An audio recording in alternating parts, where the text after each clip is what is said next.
Hoy nos toca llevar este tema de la autodeterminación de los pueblos. Este es un tema que nos va a permitir, diríamos, reconocer lo que sucede, especialmente en el tema internacional y en el uso del término o de la terminología, diríamos, de la autodeterminación de los pueblos. Ustedes saben, hay muchos problemas internacionales con las invasiones de los países, especialmente los países imperiales, ¿no? Que invaden a los países pequeños por varias razones. En ese sentido, empezaremos indicando lo siguiente.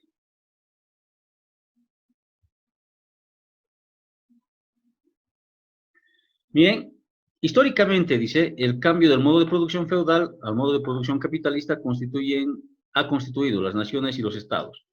Claro, si mis compañeros y mis compañeras hacen un poquito de memoria en economía política, hemos llevado, ¿no? O se ha llevado lo que es en los modos de producción. Ustedes saben que durante los modos de producción, especialmente durante el feudalismo, ¿no? Durante el feudalismo, eh, lo que pasaba era que la tierra estaba dividida en feudos, reinados. O sea, el rey otorgaba un determinado feudo a un noble, quien a su vez explotaba la tierra o hacía trabajar la tierra a través de los siervos, ¿sí? Sin embargo, con la aparición de la burguesía, ¿no? Y la emancipación, o sea, con el cambio, digamos, la transformación del modo feudal y el paso que se va a dar al modo capitalista, una vez que se desintegran los feudos, va a empezar a dar lugar al surgimiento de las naciones y los estados, ¿sí? Se llaman estados y naciones, por decir, a un conglomerado de personas que conviven en un determinado territorio, tienen una cultura idéntica y un lenguaje, ¿sí? Entonces, miren, ese es un concepto básico, muy elemental, ¿sí? Que de alguna manera ha reflejado lo que son los estados, ¿sí? Con la aparición de esos estados, ¿no? Va a surgir, va a aparecer, que van a aparecer estados, lo que Lenin llama, ¿no? El desarrollo desigual de las naciones. El desarrollo desigual de las naciones, que lo manifiesta Lenin, ¿no? Se refiere a que hay muchos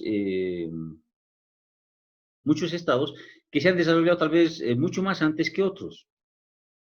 Algunas naciones se han desarrollado mucho más antes que otras. Y eso les ha permitido, en algunos casos, someter unas naciones a otras naciones. ¿Sí? O sea, han logrado, diríamos, someter unas naciones a otras naciones.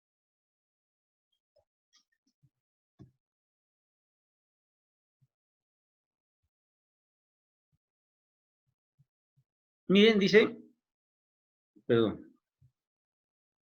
la autodeterminación, dice, se establece en la Carta de las Naciones Unidas, en las constituciones de los países. La burguesía lo hace ver como un problema jurídico cuando en realidad es un problema suprajurídico que se está relacionando más con el tema económico, histórico, político en el mundo. ¿Ya?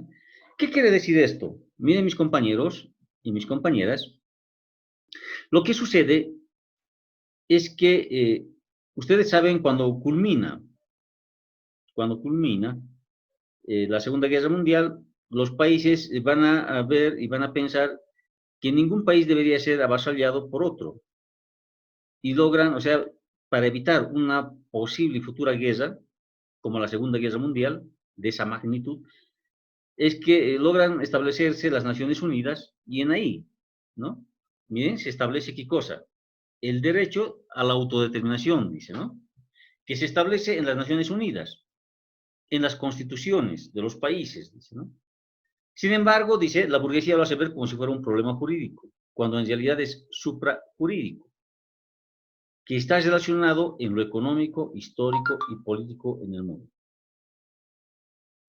Bien, ¿qué quiero decir? Quiero decirles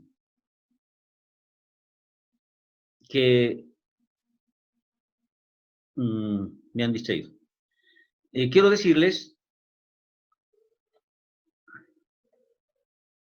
que la burguesía, mis compañeros, la burguesía nos va a hacer ver como que la autodeterminación de los pueblos es un problema jurídico, o sea, es un problema legal, nos van a decir,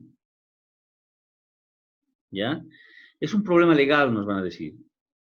Y este es un problema legal que seguramente debe ser resuelto por las leyes, dice, porque está establecido en la Carta de las Naciones Unidas, ¿sí? Sin embargo, mis compañeros, para nosotros no es así, ¿no? Nosotros decimos cuando la autodeterminación de los pueblos, la invasión de un pueblo a otro pueblo, no se lo hace por temas jurídicos, ¿sí? O sea, la invasión de un país a otro país está eminentemente relacionado por el tema económico. Un país invade a otro país para saquear sus riquezas, o lo que es el imperialismo, compañeros. El imperialismo norteamericano hace eso, o el imperialismo transnacional, por ejemplo, hace eso. Entran a los países, invaden los países, no siempre invaden con armas, se apoderan de las riquezas de los países, se apoderan de los gobiernos, compran los gobiernos de los países pobres. Y los países pobres pierden ese derecho a su autodeterminación y son controlados por los grandes consorcios, por las grandes transnacionales. En ese sentido, mis compañeros, mis compañeras, ese problema de la autodeterminación está relacionado con un problema económico. Hay problemas históricos en el problema de la autodeterminación, ¿no es cierto? Hay problemas históricos. Las luchas históricas entre naciones, por el tema de rivalidades, en el sentido de pues, rivalidades culturales, por ejemplo,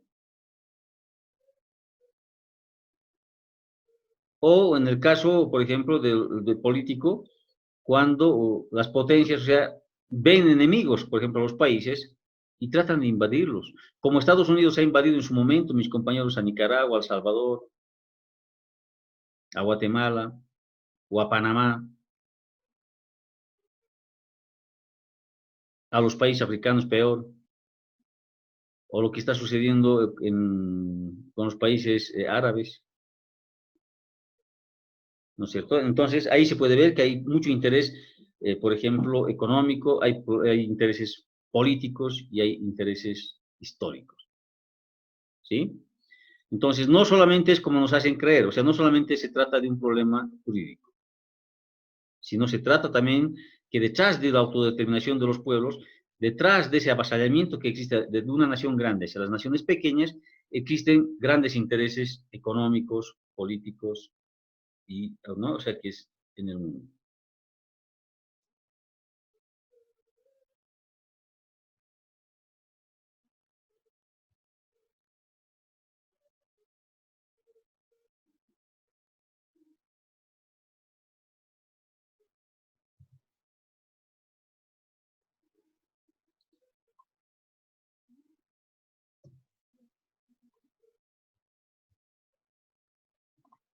La autodeterminación, dice, es la forma de expresión para demostrar la voluntad de los pueblos a ser libres.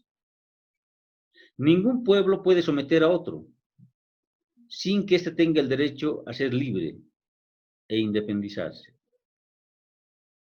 ¿no? Miren, o sea, la autodeterminación forma parte, dice, de expresión para demostrar la voluntad de los pueblos a ser libres. O sea, cuando hablamos de autodeterminación, mis compañeros, mis compañeras, ¿no?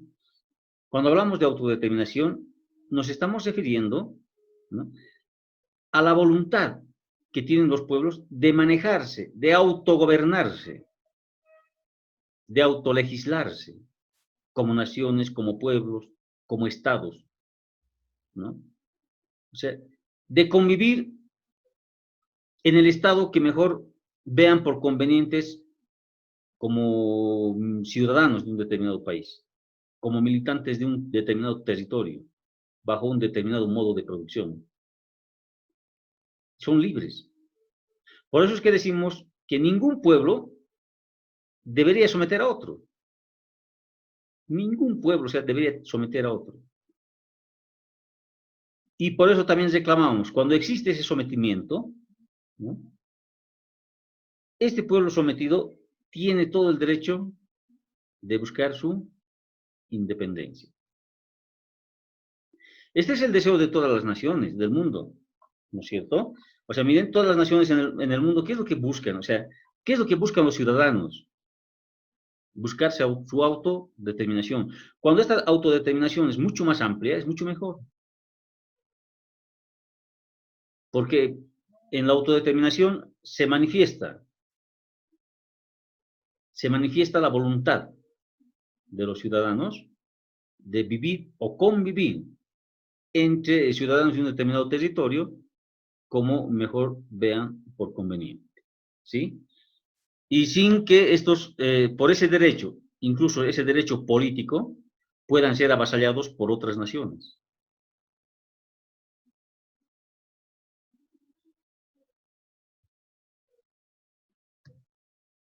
A eso se refiere.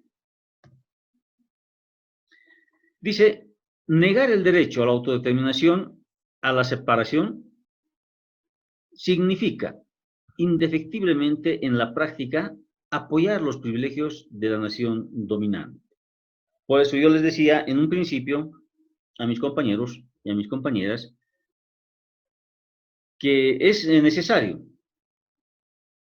¿no? Que nosotros como dirigentes, como líderes, ya sea en su condición de alcalde, de gobernador, de diputado, senador, dirigente sindical, etcétera, mis compañeros van a llegar a eso en un momento dado. Dice, es que hay que tomar en cuenta esto. Dice, negar el derecho a la autodeterminación, a la separación, significa indefectiblemente en la práctica apoyar los privilegios de la nación dominante. Muchas veces mis compañeros y mis compañeras, nosotros hemos sido testigos y somos testigos del avasallamiento que se está dando, por ejemplo, en muchos países del mundo. ¿Sí? Pero cuando nosotros, dice, no nos manifestamos en relación a eso, somos cómplices. Porque estamos manteniendo o estamos validando el privilegio que tienen algunas potencias para poder invadir a otras naciones, a naciones mucho más pequeñas. ¿No es cierto? Mira, o sea, si nosotros no decimos nada, como dirigentes, como líderes, incluso como militantes, ¿no? Orgánicos, como profesionales orgánicos.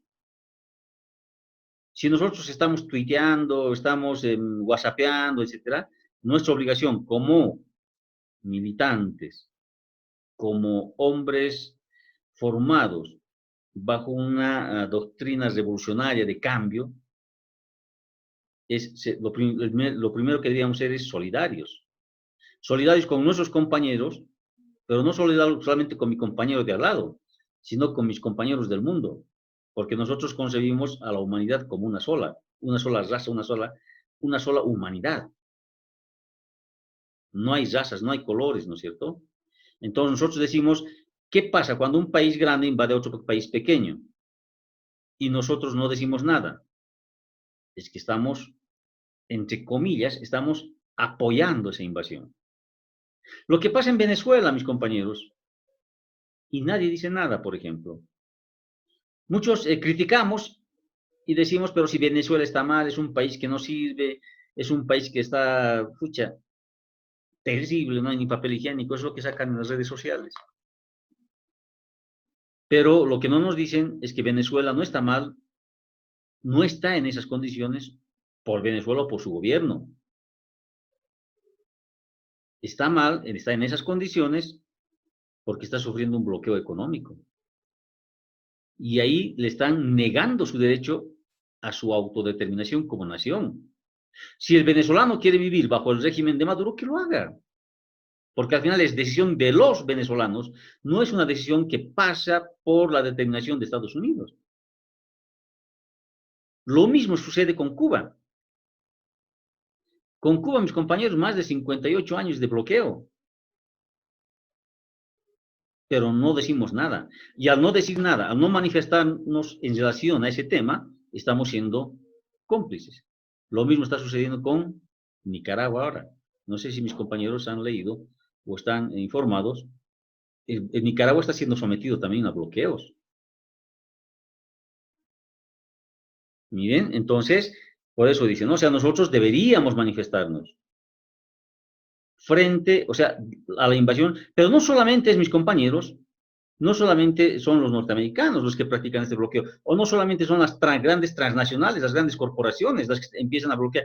Por ejemplo, este derecho a la autodeterminación, en el caso nuestro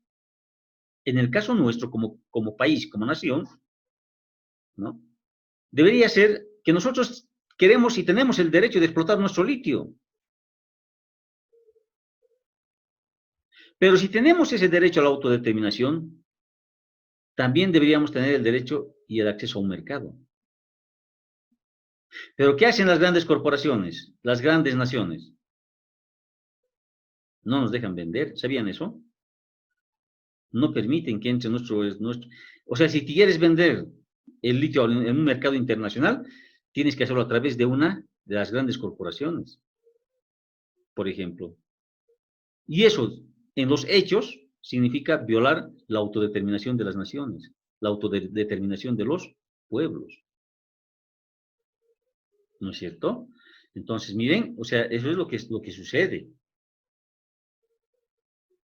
Y por eso es que debemos manifestarnos nosotros. Debemos manifestarnos. Siempre tiene un buen líder, un buen dirigente, tiene que manifestarse, tiene que sacar por lo menos un pronunciamiento, tiene que decir algo en relación a ese avasallamiento que están sufriendo los pequeños países por las grandes potencias, ¿no? Cuando se habla de nación, dice, dentro de la autodeterminación, es fundamental observar qué parte corresponde a cada clase en su poder de decisión.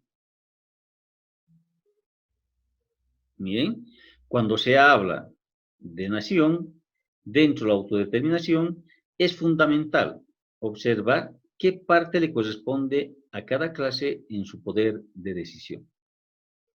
¿Qué nos están queriendo decir, mis compañeros? ¿O qué estamos queriendo decir? Miren, cuando se habla de autodeterminación, muchas veces se confunde. A veces hay pequeños grupos, más adelante lo vamos a observar con más calmita, que enarbolan banderas de independencia, ¿no? Enarbolan banderas de independencia. Cuando en los hechos no es así. Cuando en los hechos simplemente significa que existen pequeños grupos que lo que buscan antes de la independencia es asaltar al Estado, asaltar los recursos, ¿sí?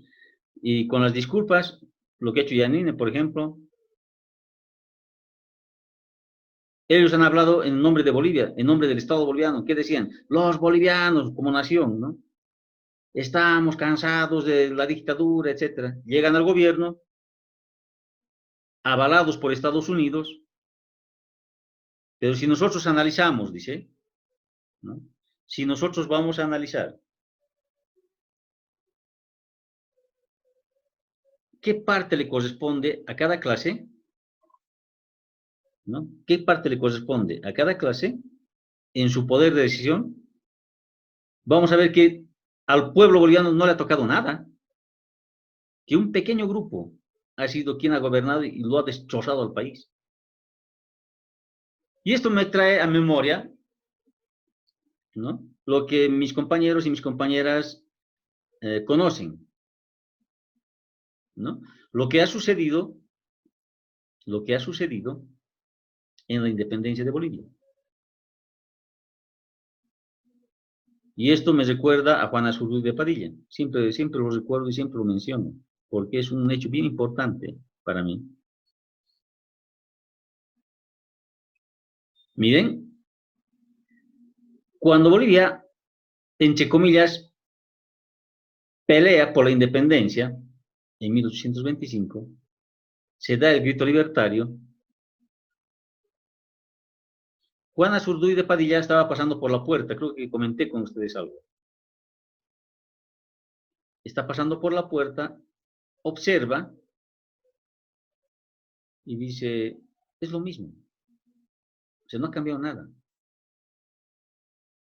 La independencia de Bolivia, entre comillas, para lo único que ha servido era para desplazar a los españoles. Solamente hemos desplazado a los españoles, porque los criollos, los mestizos han seguido gobernando este país. Y los verdaderos dueños, o sea, hemos estado, diríamos, marginados. Hemos estado marginados del gobierno. ¿No es cierto? Miren, entonces eso es lo que ha sucedido. Por eso, dice, nosotros cuando hablan de autodeterminación, cuando hablamos de nación y hablan de autodeterminación o de la búsqueda de la independencia de una nación, lo primero que tenemos que ver es qué clases, o sea, cómo está compuesto su gobierno. O sea, qué es lo que están buscando como clase social. Y cada clase social, ¿qué rol participa? O sea, ¿cómo participa? ¿Será un movimiento del pueblo o es un movimiento de un grupo que quieren simplemente asaltar el Estado? ¿No? Entonces, antes de ser solidarios, antes de sacar nuestros comunicados, tenemos que ver eso, tenemos que analizar eso. Y decir, ¿cómo se está enfrentando ese problema? O sea, ¿cómo se están estableciendo? O sea, ¿qué rol? ¿Cómo se manejan las clases sociales? ¿Es un solo grupo social el que detenta? ¿Es la independencia de toda una nación? O sea, ¿qué es lo que está sucediendo detrás de esa búsqueda de la autodeterminación de un determinado pueblo o nación?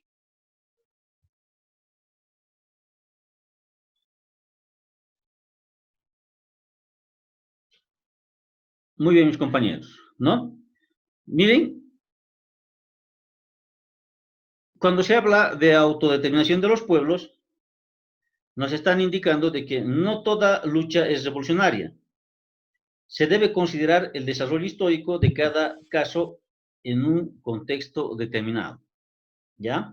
Claro, nosotros estamos diciendo que nosotros debemos ser solidarios con la autodeterminación de cada pueblo o de cada nación, lo que significa que nosotros, es nuestra obligación como hombres revolucionarios, como hombres que buscan un cambio, una transformación, es ser solidarios con los países pobres que están siendo, diríamos, que buscan su independencia, que buscan su libertad como países, o que buscan lo que nosotros decimos, su derecho a la autodeterminación.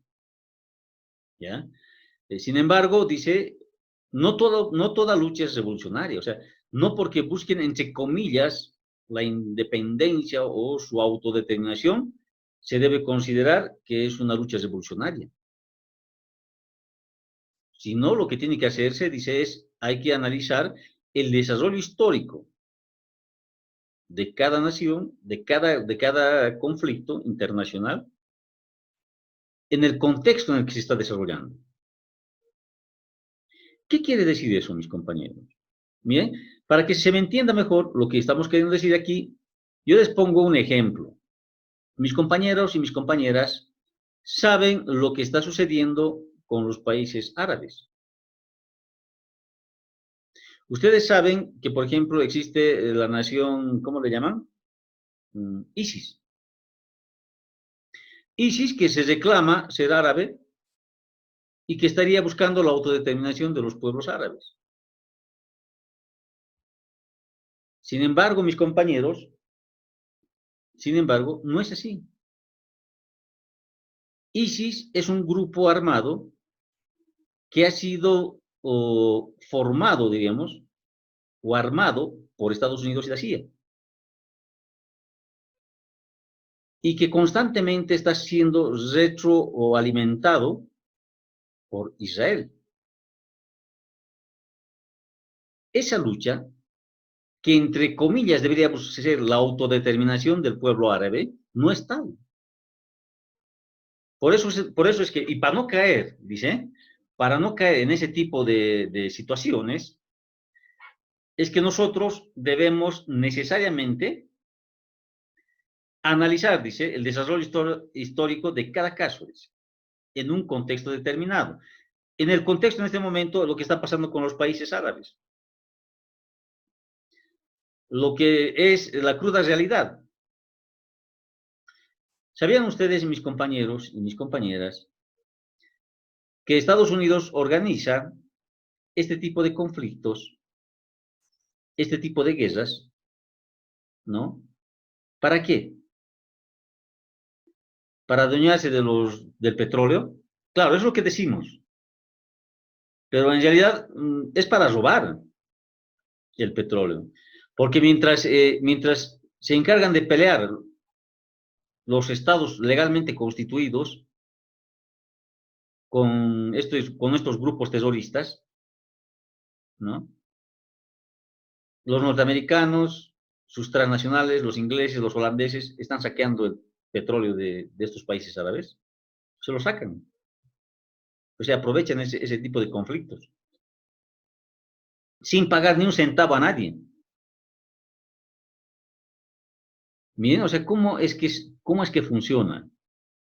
Claro, si nosotros cayéramos en la trama de que si hay una lucha por la autodeterminación, necesariamente deberíamos apoyar a los ISIS, pero podríamos cometer el error de no apoyar al verdadero pueblo árabe.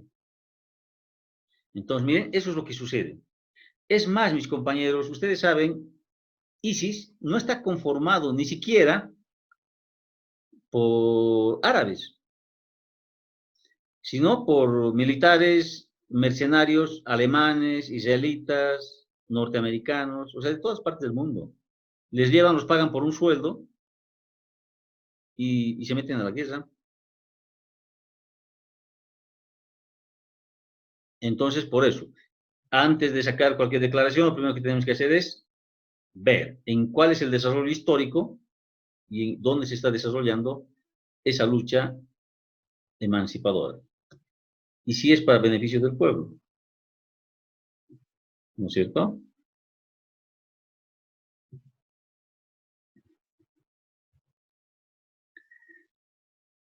Miren, ¿qué más nos dice? Nos dice las implicaciones psicológicas del colonialismo es sutil como explícito. Contiene una forma explícita y sutil, dice, de dominación. Todo ello conlleva al síndrome del colonizado para su ruptura y a veces es necesario utilizar la violencia revolucionaria para poder emanciparse. Las implicaciones psicológicas son implícitas y explícitas. Como explícitas e implícitas son las formas de dominación.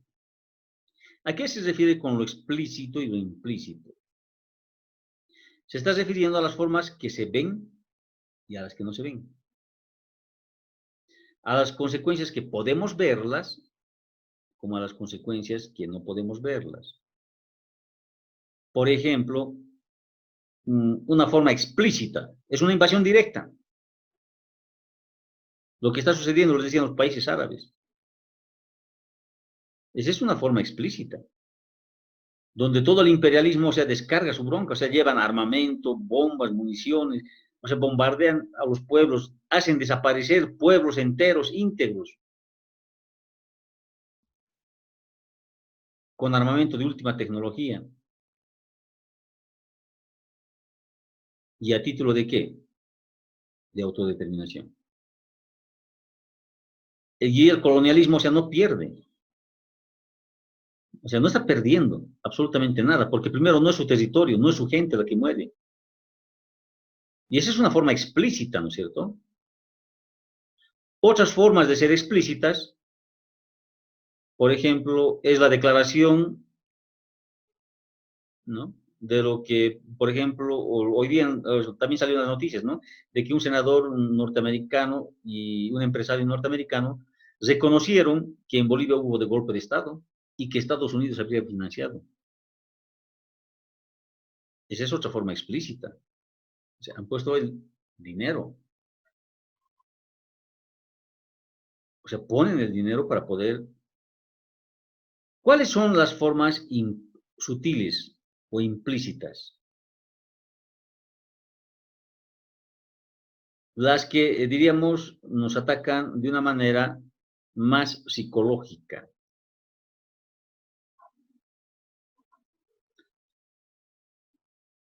Las sutiles, mis compañeros, tienen que ver, miren, o sea, la colonización, el sometimiento de un país a otro, no solo es, ya les decía, bélico. Tal vez una de las peores formas de dominación y las que están vigentes hasta ahora y en todo el mundo es la dominación cultural. La dominación cultural hace mucho más daño que las formas explícitas, porque se quedan en la ciudadanía. Por ejemplo, o sea, miren, nosotros sabemos que el derecho a la vacación de un trabajador es obligatorio. Pero existe algún compañero que va de vacación, se va a Chile, se va a Tarija, se va a Beni, Pando, no sé. Toma su vacación y se cree burgués. Por el simple hecho de reproducir esa actitud burgués. Y va a reproducir esa ideología burguesa. ¿Se dan cuenta? Entonces, las formas de dominación, las formas de colonización, no solamente son explícitas, sino también son implícitas. Y las implícitas, las psicológicas, son las que más daño hacen. Y eso estaba comprobado, ¿no? Por ejemplo, en los países africanos. Cada vez en el país, en África, en el continente africano, cada vez hay más países. Pero muchas veces estos países asumen modelos franceses, ingleses. ¿Por qué? Porque han sido colonizados y han sido barridos en su tema cultural. Y no les queda otra que asumir una conducta que ni siquiera es propia de ellos. Entonces, miren, eso es lo que también tenemos que tomar en cuenta. ¿Ya?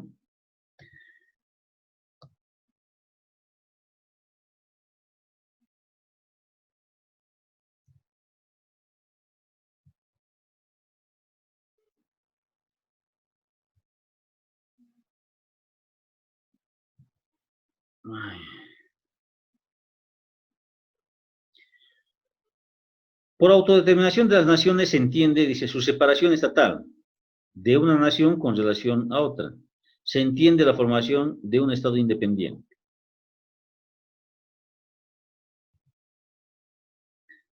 Por autodeterminación de las naciones se entiende, dice, este es el concepto que vamos a manejar, mis compañeros, y este es el concepto que ustedes deberían aprender. Dice, por autodeterminación de las naciones se entiende su separación estatal de una nación con relación a otra. Se entiende la formación de un Estado independiente. Eso lo dijo Lenin. ¿Ya? O sea que nosotros llamamos autodeterminación cuando tienes la capacidad de autoadministrarte, de autogobernarte como Estado frente a los otros estados. Que nosotros somos capaces de coexistir como nación frente a los otros países. Tal vez en el mismo nivel y en la misma jerarquía. ¿Por qué? Porque somos un país autodeterminado. Somos una nación autodeterminada. Pero a veces esto se confunde. ¿Ya? Se confunde harto. Y peor, dice, vamos a confundir mucho más con este término, las autonomías. Cuando uno no llega a conocer, cuando uno no llega, diríamos, a razonar y a darse cuenta de lo que está sucediendo, piensa que la autonomía es bueno. En realidad, miren mis compañeros, la autonomía como término es nuevo, ¿ya? Pero no es, como forma de actuar, no es nueva. Dice, tiene su origen en la conformación de las confederaciones anarquistas, que en su seno existe la integración de pequeños pueblos, ¿ya? O sea, nos están diciendo mis compañeros, ¿no? Miren, en las autonomías, por ejemplo, ¿qué es lo que busca la autonomía? Autogobernarse. Miren, casi lo mismo que la autodeterminación de las naciones.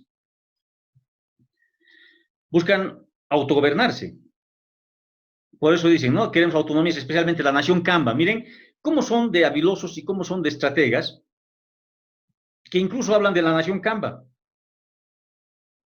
como nación, como para justificar la autodeterminación de las naciones. Pero ¿será que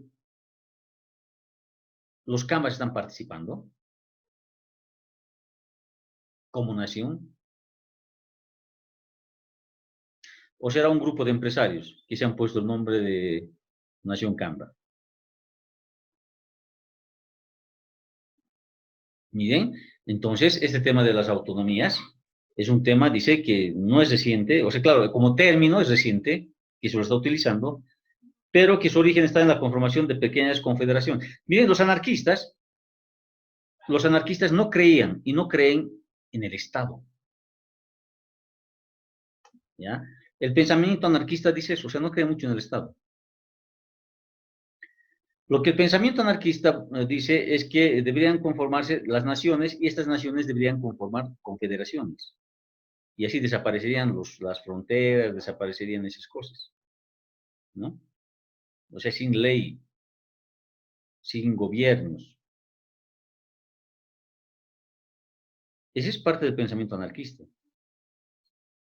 Y eso tiene que ver mucho con el tema de las autonomías. Porque las autonomías disimuladamente se convierten en un Estado dentro de otro Estado.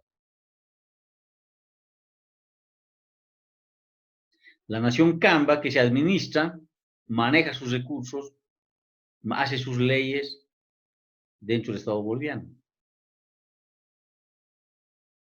Y aparentemente estarían buscando ellos su autodeterminación como nación Camba. Y otra vez analizamos, y aquí tendríamos que analizar, ¿y cómo es su composición de clase? ¿Participan sus naciones originarias? ¿Están representados los trabajadores? ¿Están representados, o sea, el pueblo? ¿O es un grupo de empresarios que solamente quieren, que están viendo el tema del petróleo de Santa Cruz, el Mutún, administrar sus riquezas y explotarles otra vez la tierra? Miren, o sea, este es un tema que es muy delicado, pero que tiene mucho que ver con el tema de la autodeterminación de los pueblos y nosotros no podemos caer en eso. Claro, cuando uno no conoce, apoya hasta las autonomías. Cuando detrás de las autonomías existe todo un tejido, diríamos, de intereses económicos y más bien lo que busca es aislarle al pueblo de ese privilegio de poder gozar de sus recursos naturales o de sus propios recursos económicos.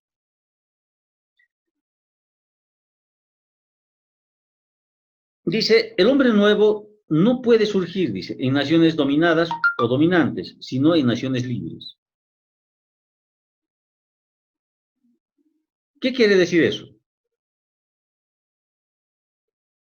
Quiere decir que el hombre nuevo, si yo quiero, o sea, en el hombre nuevo, en el entendido y en el comprendido del Che Guevara, porque el Che Guevara, Marx, Lenin, siempre hablan del hombre nuevo, de la nueva sociedad, de las nuevas generaciones, estas generaciones que se tienen que construir en paz, en amor, en armonía, en el respeto entre seres humanos, entre el respeto a la humanidad y a la naturaleza, en esa convivencia pacífica, dice, para crear a ese hombre, para hacerlo desarrollar a ese hombre nuevo, los países no tienen que estar en conflicto, no deberían estar en conflicto, porque lo que estamos alimentando son hombres violentos, hombres de guerra, por necesidad, pero por humanidad deberíamos estar formando otro tipo de hombres, ¿sí? Bien, dice la autodeterminación no tiene espacio territorial vital, porque muchos fueron desalojados. O sea, ¿a qué se refiere eso, mis compañeros? Se está refiriendo, dice, a que muchos países no pueden hablar de autodeterminación o nosotros los marginamos y decimos, pero estos pueblos, o sea, no existen. El caso, por ejemplo, de los gitanos, como nación no existen, no tienen territorio. ¿Qué pueden reclamar? Pero ¿cómo van a tener territorio si en un momento histórico han sido desalojados? Porque sus territorios de ellos era parte de Francia, parte de España, pero han sido desalojados. ¿Cómo las naciones indígenas, por ejemplo, los Sioux, los mapaches, bueno, todas las naciones, por ejemplo, norteamericanas, cómo podrían reclamar su autodeterminación y decir este es mi territorio cuando han sido desalojados de sus territorios? Cuando los han expulsado de sus territorios, ¿no es cierto? Incluso en Chile, aquí cerca, el tema de los mapuches, por ejemplo. A los mapuches les han quitado todas sus tierras. Y si se los hace ver como si fueran países, ¿qué es? Naciones nómadas, cuando en realidad no han sido. Lo que pasa es que han sido despojados de sus territorios. Por eso es que decimos la autodeterminación no tiene espacio territorial vital, porque muchas de estas naciones han sido desalojadas, ¿no? O sea, muchas de estas naciones se les ha quitado su territorio. Muy bien, mis compañeros. Gracias.